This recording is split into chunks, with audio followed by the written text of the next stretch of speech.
Olá, meus amores, tudo bem com vocês? Aqui fala vossa querida Prometes da Júlia e hoje eu vim aqui no dia 22 de março deixar um conselho e responder algumas perguntas que eu já venho recebendo constantemente. Vocês vão ouvir barulhos de carros no finalzinho, mas não liguem porque estou por portão da frente da minha casa, então é muito natural porque aqui está a estrada, tá? Pois bem, para responder a pergunta que me tinham feito é: Júlia, por que tu saíste do Sumbe? Júlia, por que já não moras aqui? Júlia, como é que tu fazes para prosperar? Júlia, me diz como ser bem-sucedida como empreendedora. Meu amor, é assim, nós temos que saber, temos que ter noção que empreender não é fácil, independentemente de qual for o nicho. E muitas das vezes nós procuramos por coisas que estão a dar no momento, coisas viralizadas. Por esse período as pessoas acham que a confeitaria é o único mercado que está a dar muito. Não é mentira, porém há outros negócios também a fazerem sucesso. E há outros tipos de venda que também fazem sucesso. Se calhar também depende do tipo de conteúdo que você vicia a tua consciência. Lembremos, ora bem, tu assistes, né, acompanhas muito material de confeitaria. Tu segues muitas confeiteiras bem-sucedidas. Tu participas, né, muitas das vezes de muitos cursos gratuitos. É normal que tu tenhas esse desejo, essa vontade de querer saber como se posicionar para poder então prosperar na confeitaria, por ser um ramo que está a ser apreciado por ti. Vou lhe explicar bem. Quando tu começas a eternizar um determinado conteúdo na tua mente ou a viciar um determinado conteúdo na tua mente, você acaba, né, sentindo-se atraída por aquilo. E muitas das vezes não só pelo resultado que aquilo tem, mas por causa das necessidades que você está a enfrentar, e você acha que o caminho que vai te fazer próspera é você seguir a área da confeitaria ou da pastelaria. E lembrando que a área da pastelaria é vasta. Há quem está no mundo da pastelaria, mas não faz bolo de aniversário, faz brigadeiros. Há quem, por exemplo, faz biscoito. Há quem, por exemplo, só faz bolos caseiros. Há quem só trabalha com bolos pintados. E por aí fora, há quem trabalha com chocolates. É muito ramo. E mesmo dentro deste ramo da confeitaria, ainda tem os materiais de confeitaria. Fugindo dos materiais de confeitaria, também tem sobre embalagens, tipo imagens da confeitaria, onde entra o serviço das gráficas, porque as gráficas personalizam tudo quanto é etiqueta, logotipo e essas coisas. Então, para você entender, não é propriamente a confeitaria tem vários nichos. Agora, cabe a tu teres a clareza de qual nicho da confeitaria tu queres empreender para poder então conquistar com facilidade. E muitas das vezes o maior erro que as pessoas cometem é achar que entrando no mundo da confeitaria já serão bem-sucedidos sem antes passar pelo processo de fracasso que muitas de nós confeiteiras passamos, que é o bolo quebrar, que às vezes várias massas não darem certo, que às vezes tu colocares as formas no bolo e simplesmente a luz ir. Olha, é muita, mas muita coisa. Então, esse é o primeiro ponto. Segundo ponto, você tem que ter estrutura emocional, porque não adianta você conseguir empreender na confeitaria você não ter estrutura emocional. Por que eu digo isso?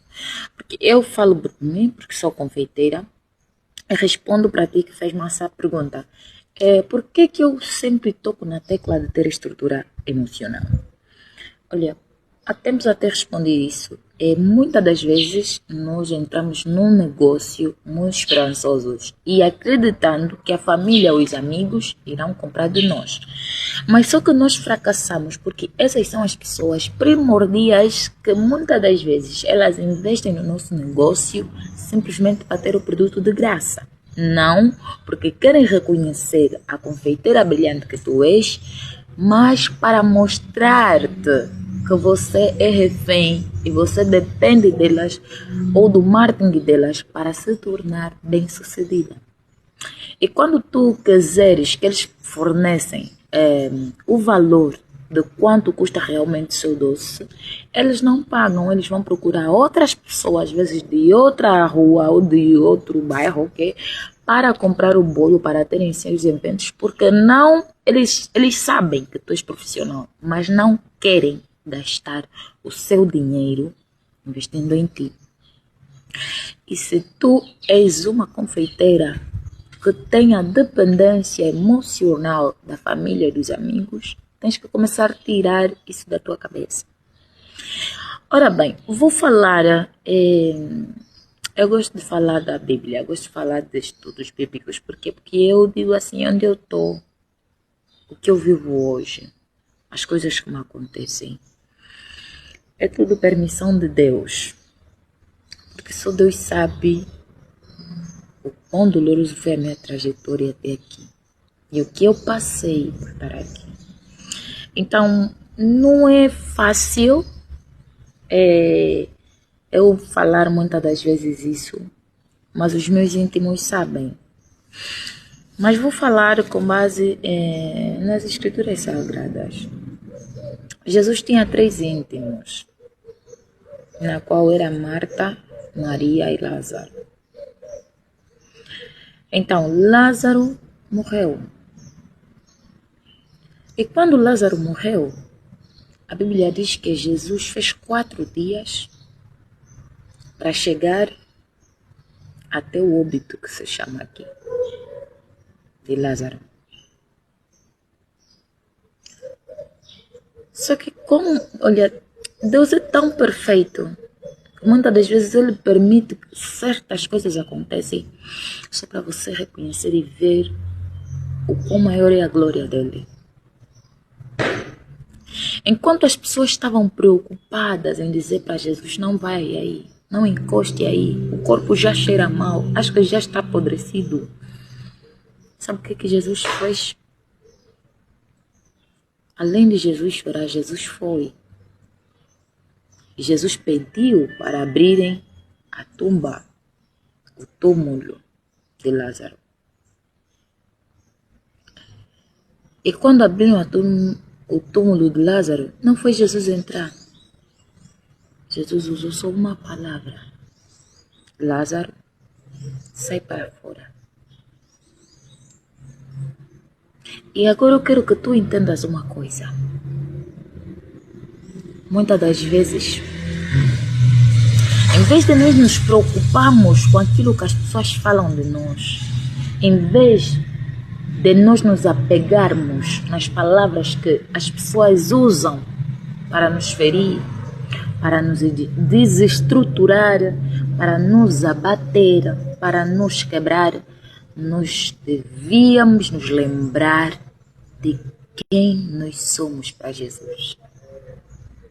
Primeiro é que a Bíblia diz que sois filhos de Deus. Segundo é que a Bíblia diz que tu podes todas as coisas em Cristo Jesus. Então eu venho respondendo com base na Bíblia. E eu digo assim, eu estava perdida, e lembrando que eu venho de uma família cristã, mas ao meio do caminho me perdi. E tinha coisas que eu fazia, mas por não ter pilar, não ter estrutura do meu lado, não ter degraus suficientes, eu me perdi. E muitas das vezes a perdição não começa pelas ações. A perdição não só começa aqui, na consciência. Porque hoje eu posso ser a Júlia que fala aqui na tua telinha. Mas ontem eu era a Júlia que estava de joelho dobrado no quarto a chorar. Noite chorando. E sobre a pergunta da outra pessoa, por que eu saí do Sombe? Eu vou lhe responder também com base nas escrituras sagradas. Por que com isso? Como eu disse há pouco tempo, eu só estou aqui. Consegui chegar, viver, estar em um ano, atuar na confeitaria, ser mãe presente, ser uma esposa amável, cuidadora do lar. Eu cuido do meu lar. E ser uma mulher que está sempre disponível para ajudar outras mulheres. Porque um dia alguém também estendeu a mão para me socorrer. E eu tenho íntimos. Nos meus íntimos eu tenho a Yolanda, tenho a Teresa, que a princípio não esquecemos do nada e eu sempre falo que tudo tem um propósito de Deus. Era uma formação e acabamos sendo íntima. Ela virou minha aluna, éramos colegas, virou minha aluna e se tornou íntima. Falar dessas pessoas é muito emocionante para mim. Eu não consigo ser falsa porque são pessoas que me conhecem. São pessoas que sabem o que é que eu passo, o que é que eu vivo, como eu vivo, o que eu sinto, os problemas que eu enfrento. E é muito bom ter esse tipo de pessoas por perto. Sem esquecer da minha comadre, a Melísia. Eu tenho essas 3 pessoas íntimas. Que aqui se gritar, cada uma vai se preocupar. E se não for naquele momento, eu vou entender que elas devem estar ocupadas. E depois vão responder. E assim acontece. Não porque não são presentes, elas são presentes, mas só que tem tempos que também elas não estão disponíveis. Isso é muito normal. Mas voltando à pergunta, vou dizer o seguinte. É muito difícil e poucos são os casos de pessoas que prosperaram na sua terra natal. Olha a história de Abraão. A Bíblia diz que Deus disse a Abraão: Abraão, sai da tua terra, da tua parentela e vai para a terra que eu te mostrarei. De ti farei uma grande nação. Deus disse para Abraão: sai. Da onde? Da tua terra. Sabe por que eu te respondo? Porque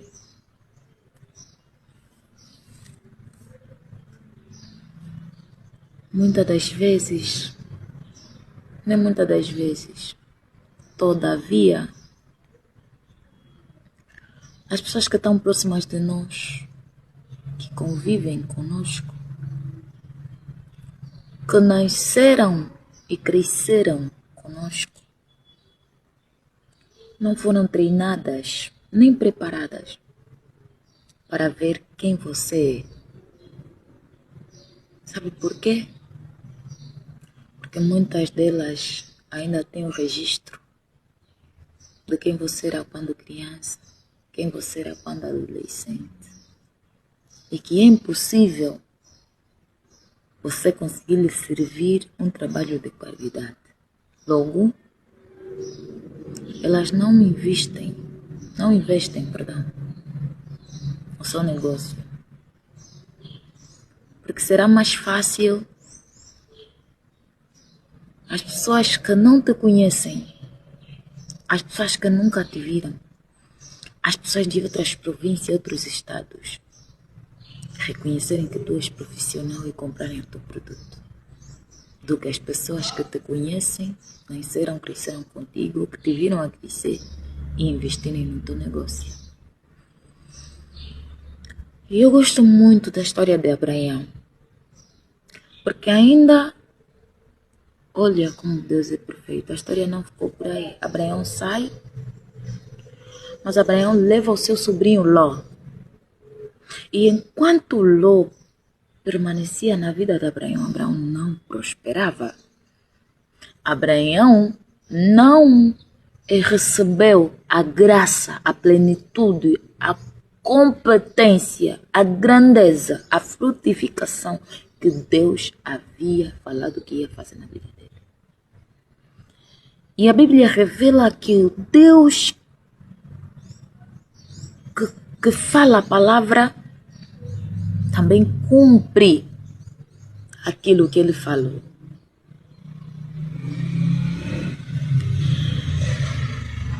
Até que um dia Abraão e Ló separaram-se. Abraão foi para a sua vida e Ló também.